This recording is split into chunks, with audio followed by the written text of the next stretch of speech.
You ever met someone who asks you for something that just feels off, like your peace, your loyalty, your time, but you can tell it's not coming from a good place? It's subtle, but it's dangerous. Today, I'm giving you the 5 exact things toxic people will ask for that should immediately raise a red flag. If you've ever been drained, manipulated, or confused in a relationship, friendship, work, or love, this might explain why. Stay locked in. There's a kind of person who doesn't ask you directly to be quiet, but you feel it anyway. Every time you try to express how you feel, they shift the conversation. They sigh, roll their eyes, or accuse you of being dramatic. They don't say, "Be silent." But they make it very clear your voice makes them uncomfortable. And over time, you start shrinking your words. You edit your emotions. You tell yourself it's not worth bringing up because every time you do, the response leaves you feeling more misunderstood than heard. This is how emotional silencing works. It's not always loud or obvious. It's subtle. It's wrapped in phrases like, "You're overreacting. Why are you bringing this up again?" Or, "Let it go already." And if you're someone who values peace, you'll start believing that your silence is the price you pay to keep things calm. But the truth is, peace built on your silence isn't real peace. It's quiet control. People who ask for your silence don't want resolution. They want comfort. They don't want growth. They want convenience. Your honesty disrupts their narrative. Your truth challenges their version of events. So instead of meeting you with openness, they meet you with resistance. And here's the danger. If you keep silencing yourself long enough, you begin to believe that your needs are too much, your feelings are too complicated, and your voice causes problems. But that's not the truth. That's the conditioning of being around someone who can't handle accountability. Healthy relationships don't ask you to be silent. They make space for your voice. They don't punish you for bringing up hard things. They respect you more for it. Because when someone genuinely cares, they want to understand your experience. Even if it's uncomfortable, they're not afraid of your emotions. They're interested in them. Not to fix or defend, but to connect. The people who ask for your silence will usually say they hate drama, but what they really hate is being confronted with anything that requires emotional responsibility. So they label your pain as drama. They turn your boundaries into attacks. And over time, you begin to carry the weight of their discomfort. You apologize for being too much. You tiptoe. You walk on eggshells. But deep down, you know that nothing about this feels healthy. You're not growing. You're surviving. You're not being seen. You're being edited. The moment you notice someone consistently shutting down your attempts to communicate, that's not a cue to try harder. That's a signal to step back and reassess what kind of connection you're in. You deserve a space where your voice doesn't feel like a threat, where your honesty doesn't cost you the relationship, where your peace isn't dependent on your silence. The more you honor your voice, the more clarity you'll have on who's really for you. Some people were never rejecting you. They were rejecting the discomfort of being seen. And that's not your burden to carry. Speak up even if your voice shakes. Because the moment you choose your truth over their comfort, you begin to reclaim your power. There's a pattern that hurts more than the mistake itself.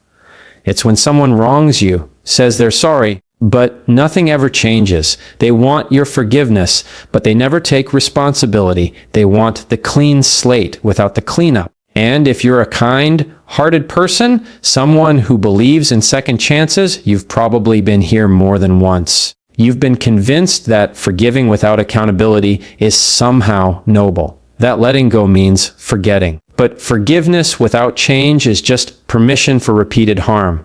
When someone asks for your forgiveness but refuses to own their actions, what they're really asking is for you to absorb the consequences of what they did. They want to move forward, but they don't want to go through the discomfort of self-reflection. They don't want to look at how they hurt you or why it happened. Instead, they want your emotional reset so they can feel better while leaving you with the weight of what was never resolved. These kinds of apologies often sound right on the surface. "I'm sorry you feel that way. I didn't mean it like that." let's just move on. But pay attention to what's missing. There's no ownership, no curiosity about your pain, no conversation about how to make sure it doesn't happen again. It's a performance, not a repair. And if you accept it too quickly, you end up playing a part two, pretending you're okay while your trust quietly erodes. The truth is, forgiveness is not just a kind gesture. It's a bridge to healing, but only if both people are willing to meet in the middle. When one side keeps apologizing just to keep the peace, while the other keeps avoiding the hard work of change, the bridge collapses. You don't heal, you just cope, you just survive. There is nothing wrong with offering grace, but grace is not a free pass. It's not a substitute for accountability. It doesn't mean you excuse the harm. It means you release the hold it has on you. But that release doesn't mean you let them back in. That's where discernment comes in. You can forgive someone, but still recognize that their presence in your life is not safe, that your peace matters more than their comfort. People who truly value your forgiveness will show it, not just say it. They'll ask, what do you need from me? They'll check in, they'll reflect, they'll take steps to rebuild what they broke. And it won't be about proving themselves to you. It'll be about becoming someone who is worthy of your trust again. The next time someone says, I'm sorry, listen carefully. Are they apologizing for how they made you feel, or are they owning what they did? Are they trying to make things right, or just trying to move on quickly? Your heart deserves to be met with effort, not just words. You can forgive without forgetting who showed you they won't do the work. And that's not being bitter, that's being wise. Your boundaries protect the healing that forgiveness begins. Without accountability, forgiveness becomes a revolving door of hurt. Close it. Lock it if you must. Because healing is not about how quickly you can get over something. It's about how deeply you honor what you went through. There's a certain kind of discomfort that shows up when you start winning, not from you, but from the people around you. You share good news and their smile is delayed. You talk about progress and they quickly change the subject. They say things like, don't brag, or you think you're better now? It's subtle, but you feel it. The energy shifts. What should be celebrated suddenly feels like something you have to shrink. That's what it looks like when people ask you to downplay your wins, not because you're doing too much, but because your growth exposes where they haven't moved. The problem isn't that you're shining too brightly. It's that they've grown used to your light being dimmed. When you were struggling, they had a place. Maybe they liked being the one who had it together while you were figuring things out. Maybe your challenges made them feel needed. But now that you're evolving, succeeding, and stepping into more confidence, they're not sure where they fit anymore. And instead of doing their own growth, they ask you to shrink. They mask it as humility. They tell you not to get too full of yourself. But real humility is not about staying small. It's about staying grounded while embracing your greatness. People who are secure in themselves won't flinch when you rise. They'll clap. They'll support. They won't feel threatened by your success. They'll be inspired by it. Because they know your win doesn't mean their loss. When someone asks you to downplay your wins, it's not about your character. It's about their insecurity. And if you're not careful, you'll start believing you have to apologize for your progress. You'll dim your light to fit into a room you've outgrown. You'll start withholding good news. Stop celebrating out loud. And the tragedy is, you'll slowly disconnect from the joy that you've worked hard to earn. Your wins don't need permission to be celebrated. They don't need approval to be valid. You've fought battles that no one knows about. You've grown in silence. You've sacrificed in ways people will never understand. So when you start to win, even in small ways, own it. Honor it. Speak it out loud, not to impress others, but to remind yourself of how far you've come. The right people will never ask you to shrink. They'll make room for your expansion. They'll celebrate the version of you that's showing up now, not just the one they were comfortable with before. And if your growth creates distance between you and certain people, let that distance happen. Growth is supposed to reveal who's really in alignment with you. Sometimes, the very people you thought would cheer you on are the ones who can't handle your elevation. That's not your fault. And it's not your job to fix it. You don't have to downplay what you've earned just to keep people close. If your success creates tension, it's because it exposed something that was already there, growing. Keep shining. And surround yourself with people who don't just tolerate your light, but reflect it right back. Some people don't just want a relationship with you. They want ownership of your time, energy, and presence. They blur boundaries not out of love, but out of need. At first, it looks like closeness, constant texts, frequent calls. Why didn't you answer? What are you doing? You used to reply faster. It seems like attention. But if you look closely, it's something else. Entitlement. They believe they're owed unlimited access to you. And the moment you draw a line, they make you feel guilty for it. People who ask for constant availability rarely acknowledge the cost it takes on you. Your schedule, your rest, your peace of mind. It slowly becomes compromised in the name of keeping them satisfied. And if you try to create space, they interpret it as distance. They start labeling you as cold, selfish, or detached. But space isn't a threat. It's a need. And people who genuinely respect you understand that your time is not an endless resource they get to withdraw from at will. When someone expects you to be always on, always responsive, always present on their terms, what they're really saying is, I don't see your boundaries. I only see my needs. And over time, that expectation starts to wear you down. You begin feeling anxious when you miss a message. You over-explain when you're unavailable. You apologize for taking care of yourself because you've been conditioned to believe that saying, I need time, is a betrayal. But it's not. Taking space doesn't mean you care less.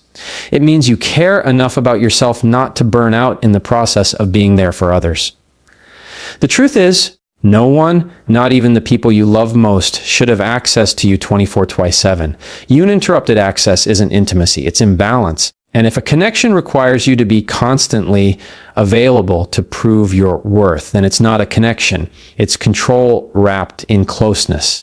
Healthy relationships honor individuality. They allow space for silence. They respect when you say, I need a moment, or I'll respond when I can. They don't rush you into interaction or guilt you into constant engagement.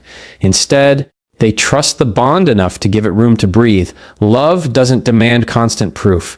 It flows with trust. The people who truly value you will never make you feel like rest is a betrayal. They won't question your silence. They won't take your boundaries personally. They'll understand that the version of you they love most is the one that's well rested, centered, and full, not the one that's constantly drained just trying to meet their demands. You don't owe anyone your constant presence. You owe yourself your balance. And anyone who makes you feel guilty for honoring that balance is revealing their dependency, not their love. Give yourself permission to be unavailable, to put your phone down, to not respond right away, to choose solitude without explanation, because your peace is not a public utility. It's a private, sacred space, and you get to decide who enters when and how often. There's a difference between being loyal and being tested. Loyalty, when real, is consistent, mutual, and steady. It's not something that needs to be proven over and over. It's something that's lived and felt. But some people turn loyalty into a test, a constant performance. No matter how much you show up, they want more. No matter how many times you choose them, it's not enough. You're always trying to prove yourself, and they're always shifting the finish line. That's not loyalty. It's emotional control disguised as connection. When someone asks you to prove your loyalty repeatedly, what they're really doing is keeping you in a place of emotional submission. It's a subtle way of saying, I don't trust you, without ever admitting their own fears or insecurities. Instead of doing the work to build trust, they place the burden on you to constantly earn it. That dynamic becomes exhausting. You're not building a relationship. You're managing someone's anxiety. You're constantly defending your intentions, constantly over-explaining, constantly sacrificing to be enough. And at some point, It stops feeling like love and starts feeling like pressure, like walking on a tightrope, hoping that one misstep doesn't get you accused of betrayal. This isn't just tiring, it's damaging. You start questioning yourself, you internalize the doubt, you lose your sense of freedom, and the relationship becomes a space of surveillance instead of support. People who require proof of loyalty again and again usually carry wounds they haven't healed. Maybe they've been betrayed in the past, or maybe they struggle with insecurity. That's valid. But their healing isn't your job to carry. It's not your responsibility to constantly reassure someone who refuses to do the work to feel secure within themselves. Relationships aren't meant to be built on interrogation. They're meant to be built on trust, empathy, and shared responsibility. You can be loyal and still set boundaries. You can love someone and still say, I'm not going to keep proving myself to you. Because at some point, if someone doesn't see your consistency, it's because they've chosen not to. No amount of proving will ever be enough for someone who's committed to being suspicious. You'll just keep jumping through hoops while they hold your worth hostage. Real loyalty doesn't need constant confirmation. It's recognized in your actions, your presence, your energy. It shows up in how you support someone, how you stand by them, not in dramatic gestures, but in steady consistency. And it's a two-way street. If someone demands loyalty but doesn't offer you emotional safety in return, that's not a relationship. It's a transaction rooted in fear. You deserve to be with people who trust you because they know you, who don't require you to constantly earn a place you've already proven you belong in. Your love shouldn't feel like a trial. You shouldn't have to convince someone of your heart every time they feel insecure. That's not love. That's emotional labor that keeps you small. If someone makes you feel like your loyalty is never enough, take a step back and ask yourself, is this a relationship or is this a contract I never agreed to? Because the moment you stop performing, the truth will always reveal itself. And the people who genuinely value, you will never put your loyalty on trial. They'll recognize it, honor it, and return it. One of the most subtle and painful ways people can try to control you is by asking you to be someone you're not. It usually doesn't start with outright demands. It starts with comments like, you'd be more attractive if you were quieter, or why can't you just be more like? They phrase it like advice, like they're just trying to help you improve. But the message underneath is loud and clear. Who you are isn't enough for them. They're not interested in seeing you fully. They're interested in molding you into a version that fits their comfort. Over time, if you keep hearing those messages, you start editing yourself. You water down your opinions. You dress differently. You second guess your natural energy. You become hyper aware of how you talk, how you laugh, how you exist. You begin to perform. And the worst part, you start losing sight of where the performance ends and where the real you begins. That kind of relationship doesn't grow love. It grows resentment and self-abandonment. When someone wants you to be someone you're not, it's never really about you. It's about their need for control. Maybe they're afraid of being challenged. Maybe your uniqueness highlights what they've buried in themselves. Maybe they only know how to love people who make themselves smaller. Whatever the reason, it's not your responsibility to morph into someone that makes them feel secure. You were not created to be a custom version of yourself to meet someone else's expectations. Love doesn't sound like you'd be better if. It sounds like, I love who you are, not who I want you to become. Real connection doesn't require performance. It requires presence. It allows you to be messy, bold, quiet, loud, soft, fierce, whatever your truth is in the moment. You don't have to hide pieces of yourself to be accepted by the right people. You don't have to trade your authenticity for approval. The more you try to be who someone else wants you to be, the more disconnected you become from your own identity. And what's worse is that even if you succeed in becoming their ideal version of you, it will never feel like enough, because deep down, you'll know it's not really you they love. It's the version you perform to keep them. Choosing to be yourself in a world that constantly tells you to shape, shift is one of the boldest acts of self-respect And yes, you might lose people when you stop pretending, but the people you lose when you choose yourself were never really there for you in the first place. They were there for the role you played, so stop shrinking, stop molding, stop apologizing for your edges, your voice, your energy. The right people will never ask you to be who you're not. They will never